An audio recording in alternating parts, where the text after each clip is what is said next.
자, 우리가 근골격계 치료를 하면서 또는 근골격계 회원님, 환자분들을 만나면서 해왔던 접근법, 그리고 구조적인 접근법에 비판적인 생각을 던지고 한번 질문을 던져보는 시간인 무브먼트 옵티미즘, 우리 시작해 보겠습니다.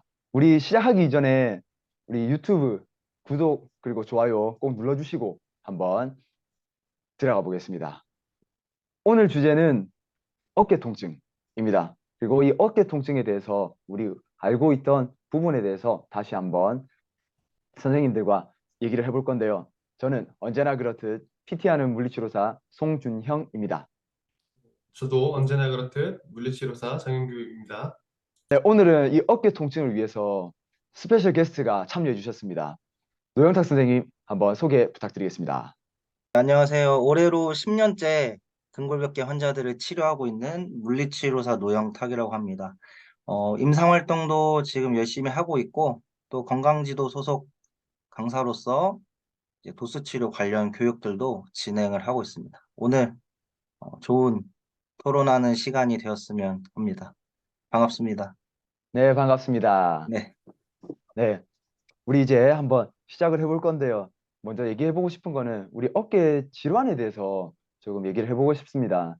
어깨 질환 같은 경우에는 제일 많이 듣는 이제 질환명들이 이제 어깨 충돌 증후군 얘기를 많이 하고 있습니다. 보통 어깨 충돌 증후군이라고 하면 어깨를 들어 올릴 때 그래서 어느 정도 아프다, 흔히 말하는 페인풀 아크 사인이 있는 그런 분들을 보통 얘기하는데요. 이에 대해서 우리 선생님들과 얘기를 해봤으면 좋겠습니다.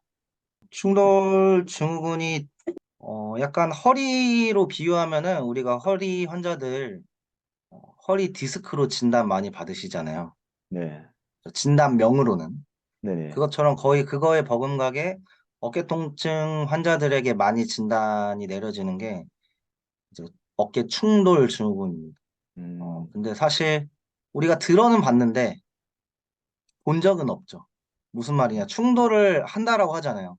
네네. 어깨에서 충돌한다고 안에서 뭔가 사고가 일어난다고 하는데 들어만 봤지 그거를 실제로 목격한 사람은 없습니다. 보신 적 있나요, 혹시? 저도 뭐, 항상 이제 책에서 보면 이제 이 어깨뼈가 이렇게 올라가다가 또 극상근이라는 친구를 탁 때려버려서 아프다라고 얘기하는 걸로 많이 들었었습니다. 그렇죠. 저희가 그러한 가설을 음, 들었을 뿐이지 그것을 지금 현재 눈으로 확인한 사람은 전 세계에 한 명도 없습니다. 어, 저도 지금 목격자를 찾고 있는데 아직까지 못 찾고 있어요. 현상금도 제가 걸어놨거든요. 이제 유튜브 올라갈 거죠. 혹시라도 네. 제보를 해주시면은 이제 제가 아, 사례를 하겠으니 부디 목격자가 꼭 나타나셨으면 하네요. 네. 바로 지금 네, 신청 빨리 부탁드리겠습니다. 아직까지 못 찾고 있어도 제가 진짜. 음, 그러면 이 충돌 증후군에 대해서는 존재하지 않는다. 그냥 가설이다라고 지금 얘기를 하시는 거잖아요. 네. 그렇게 되면 우리가 충돌 증후군이라고 얘기하는 이유가 있는 거잖아요. 그렇죠. 예. 그러면 그 현상이 어, 지금 믿고 있는 분들은 그러면 여기에 대해서 어떻게 바라보는 게 필요할까 싶은데요. 이 충돌 증후군에 대해서 이야기를 시작을 하려면 네, 이제 모든 어떤 주제든지 그거의 역사에 대해서 알아야 되잖아요. 히스토리를. 그렇죠. 그래서 먼저 그 충돌 증후군이라는 게 어떻게 시작했는지 그 역사를 알아야 되거든요. 이제 1972년으로 가야 됩니다. 1972년. 그래서 니어라고 하는 그 의사 선생님이 주장을 하신 거예요. 내가 카데바를 해보니 이제 해부 실습이겠죠. 해부 실습을 해보니 견봉 끝부분이 되게 날카로운 사람들이 있다더라. 근데 이거 생각해보면 이 날카로운 견봉이 뭔가 문제를 일으킬 것 같지 않니? 하면서 본인의 주장을 이제 사람들한테 알린 거죠. 그러니까 그 시작이 니어라고 하는 사람의 개인의 주장이었던 거지. 그것이 어떠한 연구나 과학적으로 증명된 사항이 아닙니다. 아주 솔직히 말하면 그냥 한 개인의 뇌피셜인 거죠. 지금으로 비유하면은 우리가 뭐 티스토리라던가 뭐 음, 페이스북이라던가 블로그라던가 인스타라던가 본인의 어떤 뭐 의견이나 여러 가지 글들을 적을 수가 있잖아요. 지금으로 치면 그 정도 개인의 오피니언, 주장, 의견 정도라고 생각을 하셨으면 될 것 같아요. 근데 그게 1972년에 시작된 그 충돌하지 않을까라고 하는 게 지금 2000년대가 넘어서도 마치 신화처럼 이어져고 있는 거죠. 네. 음, 그러면 그래서 시작 자체가 그쵸. 결론적으로는 증명된 사항이 아니고 그냥 한 개인의 주장이었습니다. 음, 그걸로 인해서 많은 분들이 이제 평가도 하잖아요. 보면 뭐 페인프라크 얘기도 하고, 그리고 맞아요. 또는 뭐 홉킨스 케네디, 뭐 엠티 캔, 뭐 이런 등등의 테스트를 하면서 그를 이제 증명해 가고 있는데, 그러면 이 평가에 대해서도 사실 그럼 다르게 바라보는 게 필요하겠네요. 그렇죠. 평가도 예를 들면 우리가 엠트캔 테스트라고 하는 것도 뭐 극상근의 상태를 살핀다라고 과거에 그렇게 알고 있었잖아요. 근데 실제로 연구를 통해서 근전도를 찍어보면 극상근뿐만 아니라 10개 이상의 근육에서 거의 비슷하게 근전도가 찍힙니다. 쉽게 말하면 충돌한다는 것을 살필 수 있는 혹은 어떠한 구조적인 상태를 알 수 있는 검사법이 사실은 존재하지 않는다라고 하는 거죠. 과거에 몸 안에서 이렇게 작용할 것이다라는 추론으로 고안된 방법들이지 그것이 실제로 몸 안에서 어떻게 작용할 것이다라는 것을 증명하는 건 아니라는 거죠. 그 검사들이. 그리고 음, 현대에 와서는 여러 가지 근전도를 실제로 찍을 수 있는 검사라든지 아니면 MRI 같은 장비들로 인해서 아, 정말로 충돌하는 게 아니고 극상근만 일을 하는 것도 아니고 그러한 것들이 다 이미 증명이 됐다라고 하는 거죠. 스페셜 테스트가 우리가 생각한 대로 작용하지 않는다는 것이. 저번에 제르미 루이스 박사님 같은 경우에도 스페셜 테스트가 스페셜하지 않다라고 얘기하시는 거를 영상에서 본 것 음, 같은데, 맞아요. 우리가 어떤 피지컬 이그잼들을 많이 하잖아요. 네. 물론 그것이 의미가 없다는 건 아니에요. 근데 거기에 너무 몰두한다라는 거죠.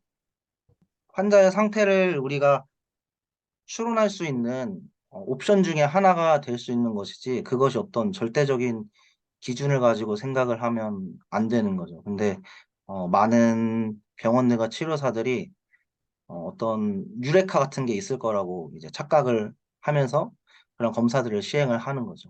사실은 유레카라는 거는 존재하지 않는데. 그럼 보통 회전근개 파열이 있을 경우에는 보통 이제 충돌 증후군 때문이다. 이렇게 탓을 많이 네. 하잖아요. 네. 그러면 회전근개 파열하고 충돌 증후군하고는 혹시 상관관계가 혹시 있을까요? 우선은 히스토리를 잘 살펴봐야죠. 예를 들어서 제가 드디어 3대 50을 도전하는 겁니다. 오늘 3대 50 도전. 해서 3대 50 가자 하고 숄더 프레스를 빡 했는데 이제 네, 어깨가 다친 거죠. 네. 그러고 나서 이제 뭐 영상 의학적으로 사진을 찍어 봤더니 뭐 초음파가 됐든 MRI가 됐든 회전근개에 문제가 보이는데 그렇다고 한다라면 내 증상과 구조적인 문제를 실제 연관성이 있을 수 있지만 대부분의 우리가 만나는 환자들은 그러한 외부적인 충격이나 외상이 없는 상태에서 오는 경우가 훨씬 많다라고 하는 거죠. 어, 그래서 우선은 히스토리를 통해서 구조적인 문제를 만들 만큼의 어떤 충격이나 외상이 있는지를 먼저 파악을 해야 되고, 만약에 그러한 트라우마가 없다라고 한다면 대부분은 회전근개 상태와 어깨 통증은 관련성이 없습니다. 음, 그래서 이미 연구로도 나와 있는 것이 이제 임핀지 충돌 증상으로 분류를 해놓고 그렇지 않은 사람들과 이제 비교를 해본 거죠. 음, 그렇죠. 그렇게 비교를 해봤을 때 회전근개 상태는 차이가 없었어요. 또한 임핀지 증상이 있는 사람의 환측과 건측을 비교했을 때도 회전근개의 상태는 역시 차이가 없었습니다. 또한 회전근개 상태를 나이에 따라서 조사를 해보니 약 60대 이상이 넘어가면은 로테트 커프 티어가 그레이드 3 이상인 경우가 절반 이상입니다. 음, 무슨 말이냐면 60세 이상이 되면 회전근개가 찢어지는 상태가 그레이드 3 이상. 이거는 수술적인 케이스로 넘어가요. 이제 서전 입장에서는 그레이드 3 이상이면 무조건 수술을 해야 된다고 하거든요. 만약에 회전근개 상태가 그게 정말로 통증을 일으키는 원인이라고 하면 60대 이상의 절반은 뭘 해야 된다? 수술을 해야겠네. 수술을 해야 된다라는 소리예요. 음, 이거는 정말 말이 안 되는 소리죠. 음, 그래서 히스토리를 살펴봤을 때 그만큼의 충격이나 외상이 없다라고 하면 사실은 관련이 없을 확률이 훨씬 높습니다. 음. 저도 병원에 있을 때 얘기 듣기로는 이제 회전근개가 이제 50세 이상부터는 계속 찢어지기 때문에 오히려 저도 이 얘기를 들었었는데 50대 이상부터는 찢어지기 때문에 빨리 수술을 해야 된다라고 이제 얘기를 음, 할 때를 많이 봤거든요. 그러면 그게 꼭 회전근개 과 연관이 없는데도 그냥 찢어진 상태를 가지고 그렇게 말을 하는 걸 수도 있겠네요. 그쵸. 이제 전형적으로 눈에 보이는 현상만 가지고 끼워 맞춘 거죠. 그래서 음, 사실은 그거는 자연적인 노화로 봐야 되죠. 음, 우리가 얼굴에 이제 주름이 많이 생긴다라고 해서 그거를 당신은 이마에 주름이 많이 생기셨네요. 그거 문제입니다. 이렇게 얘기하지 않잖아요. 그러니까 그렇게 관찰되는 회전근개의 상태도 사실은 나이에 따른 자연적인 변화나 환경적인 요인에 의해서 그냥 자연적으로 그 사람에게 맞게 변한 것이지 그것을 어떤 특정한 통증의 원인이라고 할 수는 없다는 거죠. 음. 그래서 회전근개가 파열이 된다. 일단 그런 현상들은 일종의 나이가 들어감의 그렇죠. 노화의 현상이다라고 아주 말씀하시는 거죠. 자연스러운 나이와 환경에 따른 자연스러운 음, 현상이다. 영탁 쌤이 먼저 앞서서 말씀해 주셨듯이 그게 진짜 충돌돼서 아픈 경우는 없다고 보면 되고, 만약에 진짜 이게 어깨가 서로 충돌돼서 문제를 일으키는 거였으면 우리가 MRI나 초음파에서 그 벌사사이드라고 그러니까 충돌이 직접 되는 부분이 찢어지는 게 아니라 오히려 전혀 상관없는 그 밑에 부분이 아티큘라 스페이스가 더 손상받는 경우가 더 많거든요. 여러 가지 그런 근거를 조합했을 때 충돌증후군이라는 것 자체가 되게 환자한테 위험하게 다가올 수 있고 위험이 되는 단어로 포장되어 있기 때문에 그 자체로 환자가 되어버리는 그 가능성도 있다고 생각하고 있어서 현재는 그래서 이제 충돌증후군이라고 얘기하지 않고 서브아크로미아 페인 신드롬이라고 부르죠. 네. 통칭해서. 그리고 뭐 수술적인 처치가 이거 정말 효과가 있었느냐에 대한 메타 분석이나 뭐 체계적 문헌 고찰을 봤을 때 단 한 건도 일반 보존적인 치료랑 비교했을 때 더 우월하지 않다고 일관되게 얘기하고 있거든요. 그래서 이 영상을 보시는 뭐 일반인 분들이 있으시다면 혹은 어깨가 아프신 분들이 있으시다면 당장 수술을 고려하실 게 아니라 먼저 보존적인 치료를 먼저 통해서 훌륭한 물리치료 선생님이나 뭐 공부를 많이 하신 트레이너 선생님들한테 운동을 좀 해보시고 그래도 안 됐을 때 결정하는 게 좋겠다라고 생각이 듭니다. 음, 감사합니다.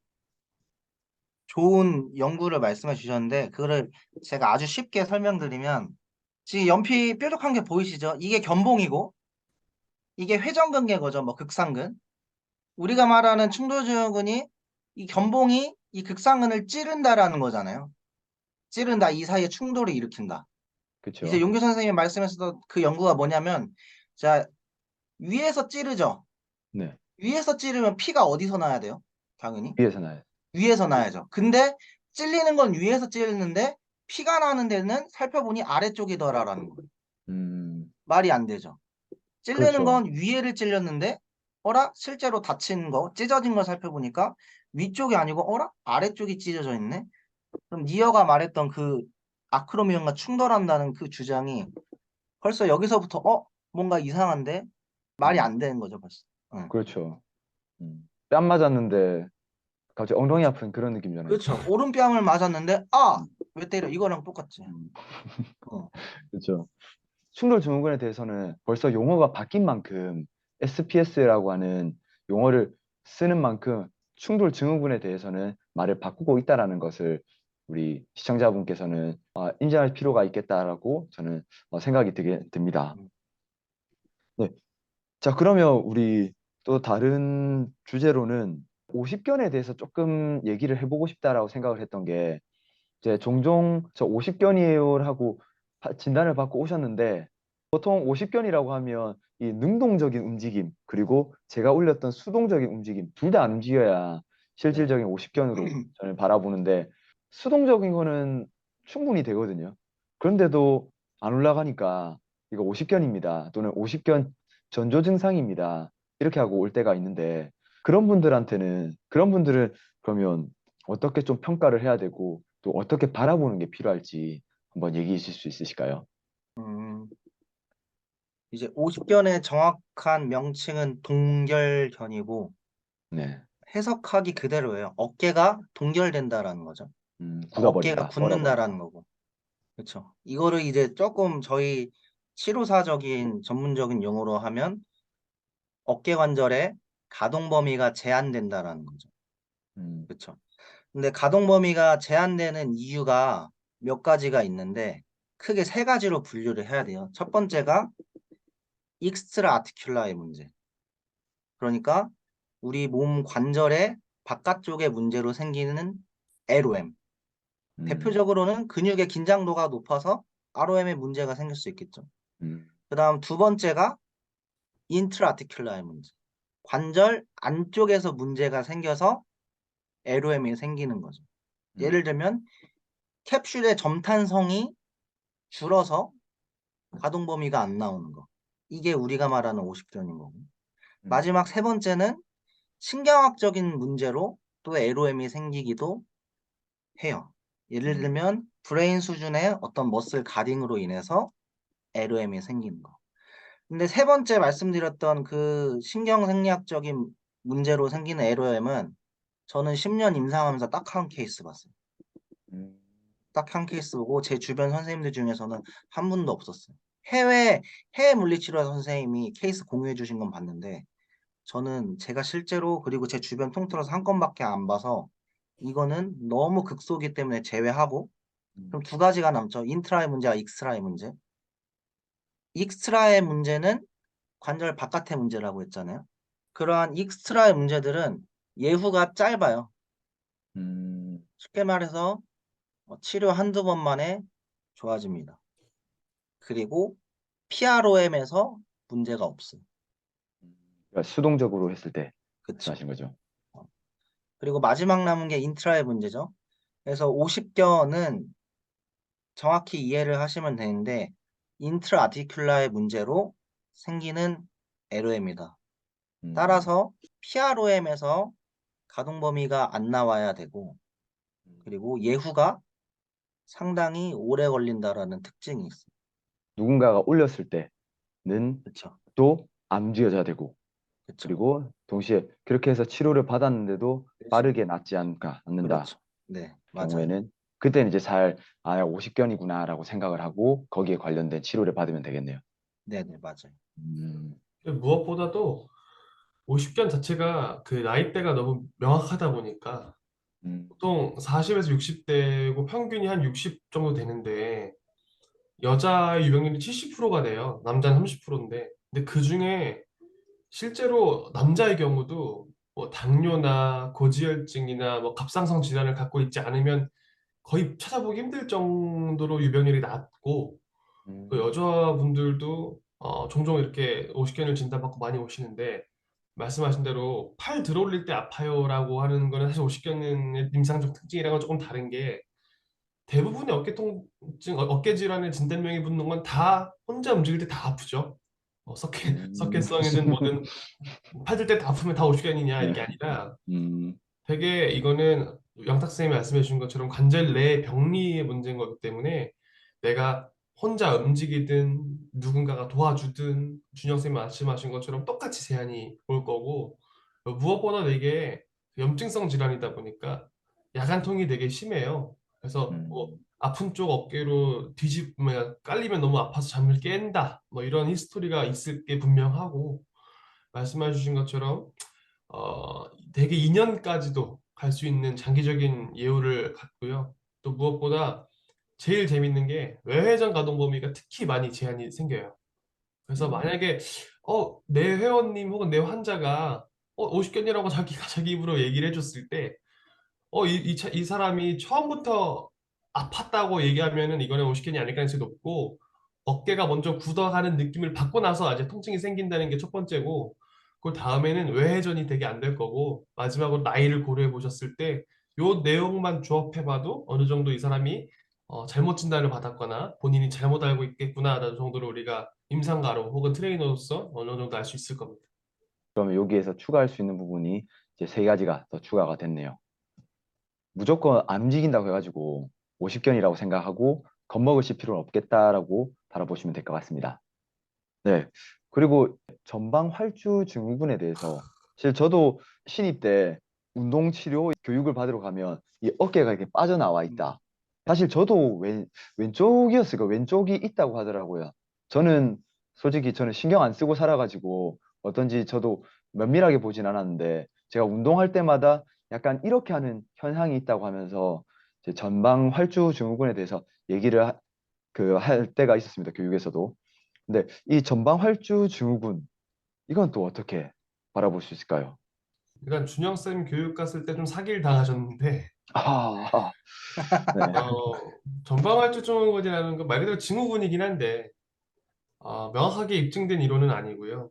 음, 그냥 어떤 동작을 할 때 상완 골두가 상대적으로 조절되지 못하고 앞으로 이렇게 많이 튀어나가면서 그것들이 문제가 된다라고 하는 게 상완골 전방활주 증후군이라고 하는 건데 이거는 이제 셜리 셔먼 선생님의 이제 운동성장 증후군에서 파생된 이론인데 실제로 우리 사람의 어깨, 특히 상완골두는 최대 8mm를 움직일 수 있어요.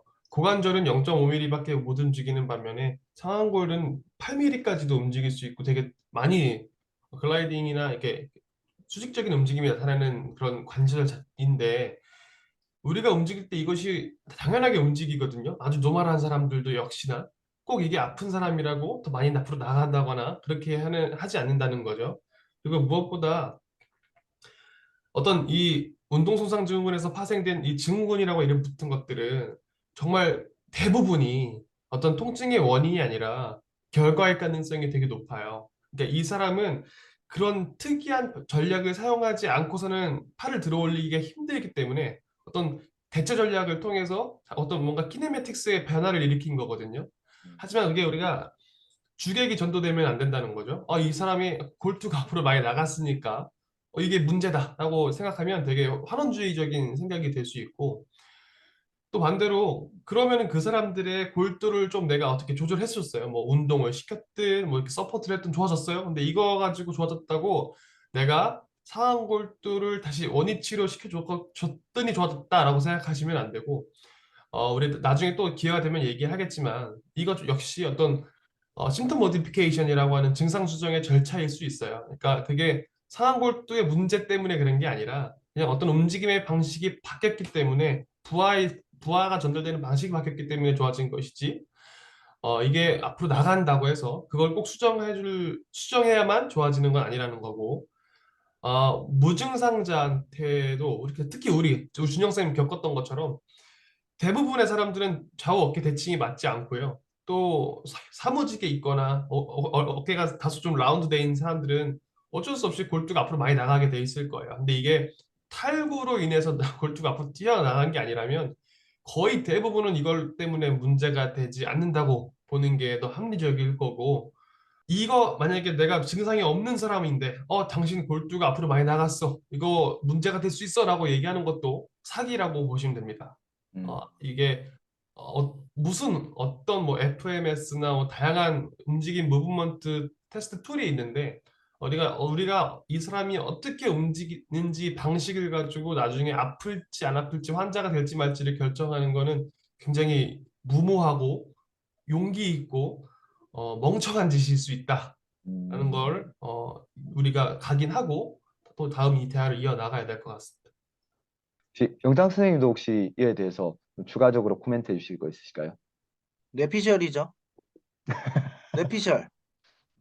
증명되지 않았고 거북목 때문에 아프다라는 소리랑 똑같아요. 머리가 앞으로 나간 것 때문에 당신은 목 어깨가 아픈 겁니다. 이렇게 얘기하잖아요. 그럼 네, 사실 그렇지 않잖아요. 그쵸. 그거랑 똑같아요. 그거. 음, 그냥 눈에 보여지는 현상이지 그것이 원인이라고 절대로 할 수 없는 거죠. 그러면 이것 때문에 이렇게 움직일 때 많이 안 올라간다 하시고 하시면서 이게 안 잡혀서 문제가 된 거다라고 얘기할 때가 있거든요. 그러면 그 점에 대해서도 오히려 전략을 바꾸는 게 필요한 것이지 이게 문제가 됐다라고 하기는 어려운 걸로 보면 될까요? 그렇죠. 그렇죠. 그것도 음, 현상인 것이지 음, 어떠한 방식으로 움직였을 때 그 사람의 증상이 호전되느냐가 중요한 것이지 이 팔이 더 빠졌니 더 들어갔느니 그게 절대로 중요하지 않다라고 하는 거예요.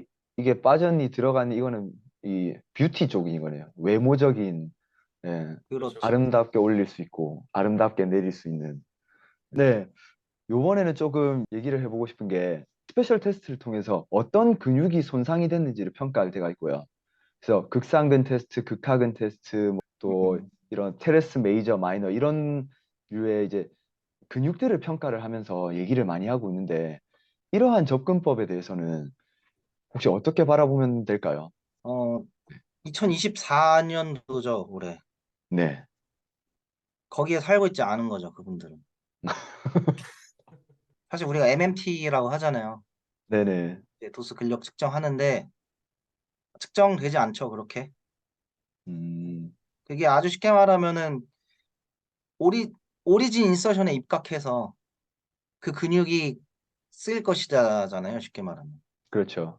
그러나 그 동작을 만드는 근육 군들이 있는 것이지 어떤 하나의 근육을 타겟해서 확인하거나 감별할 수 없습니다. 예를 들면 우리가 소아스 테스트를 한다라고 하는데 그냥 힙 플렉션 그룹들을 우리가 살펴보는 것이지 뭐 장요근이 어떻니 뭐 대퇴 직근이 어떻니 이렇게 절대로 우리가 평가할 수 없다는 거죠.